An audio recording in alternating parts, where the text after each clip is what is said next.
15.5 বৎসরের ফ্যাসিস্ট আমলে সূচনা থেকে শেষ পর্যন্ত যারা লড়ে গেছেন, জীবন দিয়েছেন, আহত পঙ্গু হয়েছেন, বারবার কারাবরণ করেছেন, চাকরি হারিয়েছেন, বিভিন্নভাবে নির্যাতিত হয়েছেন, আমি আজকের এই জনসভা থেকে তাদেরকে গভীর শ্রদ্ধার সাথে স্মরণ করছি।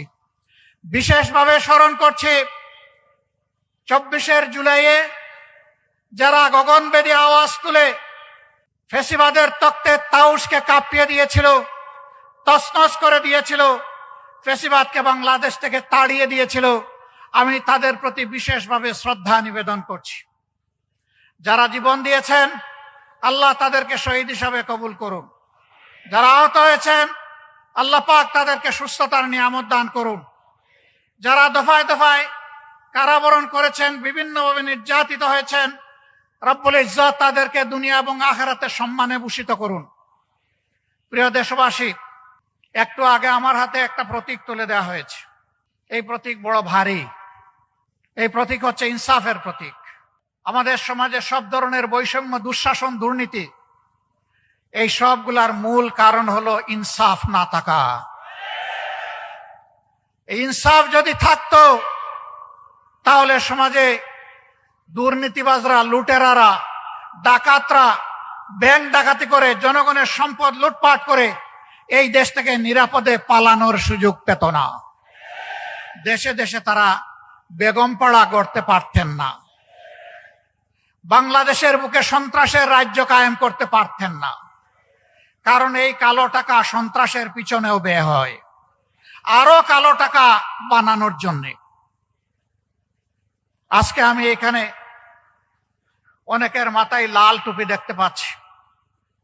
এই লাল টুপিগুলো 15.5 বছরে রক্তে লাল বাংলাদেশের করুণ চিত্র। সারা বাংলাদেশ ফ্যাসিবাদের কবলে পড়ে ছোপ ছোপ রক্ত আর খাড়ি খাড়ি লাশের দেশে পরিণত হয়েছিল। বহু মা তার সন্তান হারিয়েছেন, বহু বোন তার স্বামী হারিয়ে বিধবা হয়েছেন, বহু কচি শিশু তাদের বাপ হারিয়ে এতিম হয়েছে। শুধু তাই নয়, আমরা জানি ইতিহাসের কলঙ্ক রচনা করে বাংলাদেশের জায়গায় জায়গায় আয়নাগর গড়ে তোলা হয়েছিল। আয়নাগরে থাকা মজলুমরা এখানে আছেন, আপনাদের সামনে তারাও বক্তব্য রেখেছেন। সেনাবাহিনীর কর্মকর্তা হয়েও তিনি এই থাবা থেকে রক্ষা পাননি। উচ্চ আদালতের একজন আইনজীবী হওয়া সত্ত্বেও তিনিও রক্ষা পাননি। রাজনৈতিক কর্মীরা তো রক্ষা পাই নাই। বহু মা এখনো তার হারানো সন্তানকে আর ফিরে পায়নি। বহু বোন তার স্বামীর অস্তিত্ব খুঁজে এখনো, বহু সন্তান এখনো বাপের আগমনের অপেক্ষায় আছে। আমরা জানি না তারা বেঁচে আছে কিনা, কিন্তু মানবিক হিসাব নিকাশ বলে সম্ভবত দুনিয়ায় আর তারা নাই। তাদের আত্মীয় স্বজনরা জানেন না তাদের কবরগুলা কোথায়।